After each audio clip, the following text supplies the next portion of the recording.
After writing the paper, comes the time of reading your paper a few times in order to get everything perfect. In this section, you will learn how to remove a lot of mistakes you might have been writing.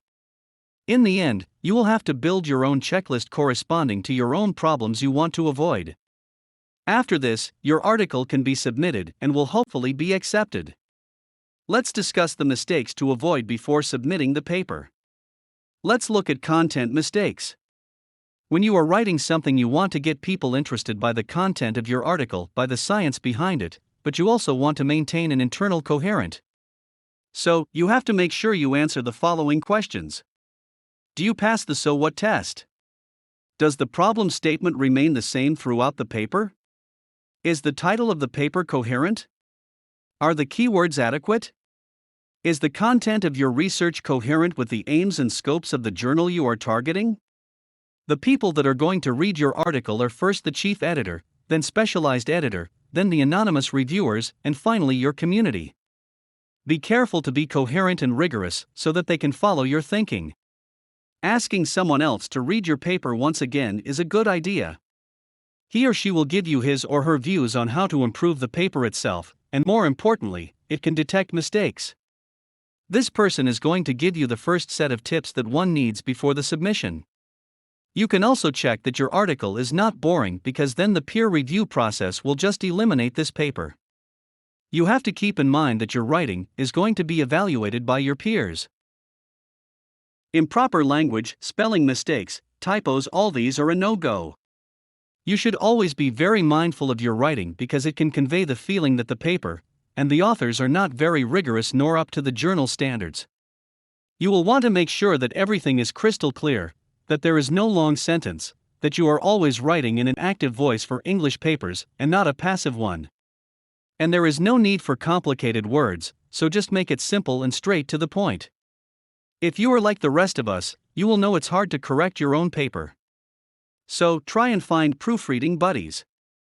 Some friends who will read your paper, and to whom you will return the favor. If English is not your native language, it is always a good idea to use a professional copy editor.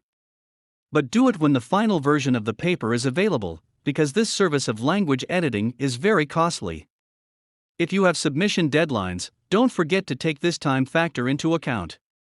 Then there are some common format oversights, like forgetting the paper's pagination, something which really frustrates reviewers since it prevents them from referring to a specific page in their comments. Also, watch out for improper bibliographical styles. Always make sure you know the right rules for the journal you are targeting. And always make sure you are respecting their citing styles. For that, you can often download a template or the writing rules on the website or the journal.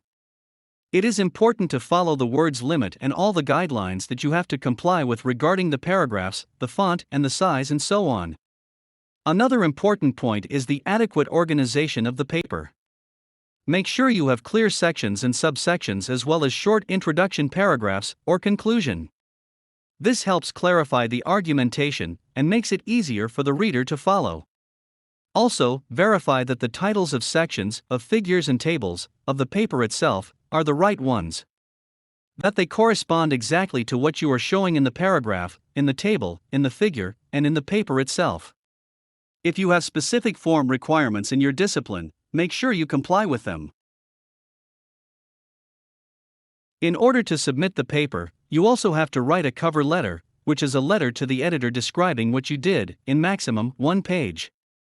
The objective is to convince of your paper's interest. The same basic mistake can occur in this letter, so make sure you write a well-crafted, interesting, and clear letter. In the reviewing process we described before, you will then have to write letters to the reviewers to answer the comments. Always be respectful toward them and mindful of their opinion, recommendation, or critiques. If they don't understand what you wrote, it is probably because it was not clear enough. But here again, if you take care of all the mistakes that we have defined earlier, it should be fine. In the earlier video on authorship, we have discussed ICMJE guidelines that help researchers in deciding whether a contributor qualifies to be an author or not. In this video, we are going to discuss the order in which author names should be included in a multi-author paper. The order of authors on a scientific paper needs to be determined after careful deliberation.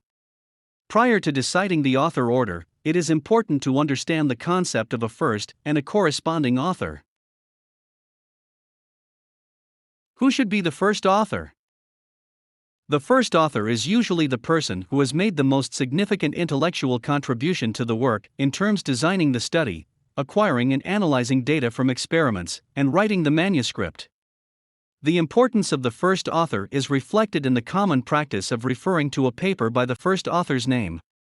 Publishing a paper as the first author is very crucial for the scientific career of a PhD student.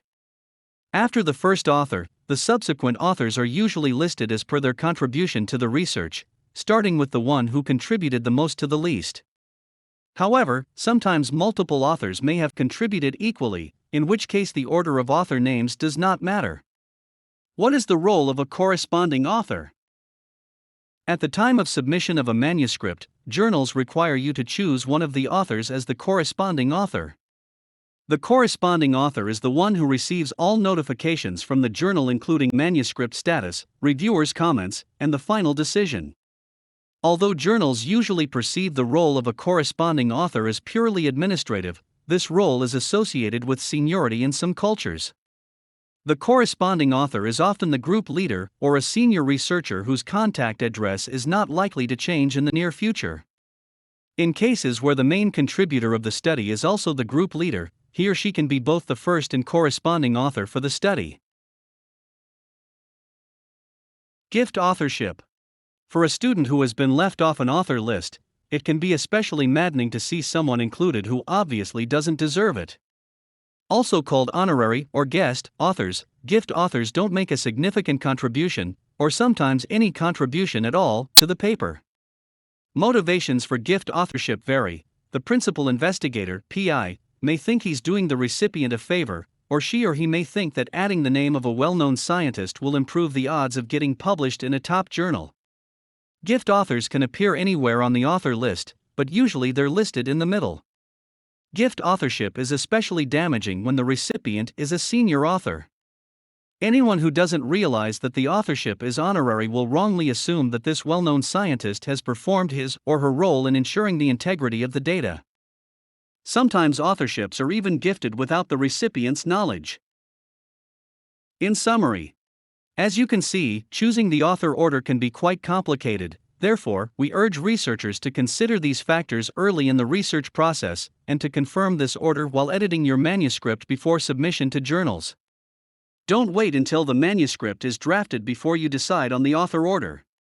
All the parties involved will need to agree on the author list before submission, and no one will want to delay submission because of a disagreement about who should be included on the author list and in what order. Additionally, we recommend periodically revisiting the named author issue to make sure that everyone is on the same page and that the list is updated to appropriately reflect changes in team composition or contributions to a work.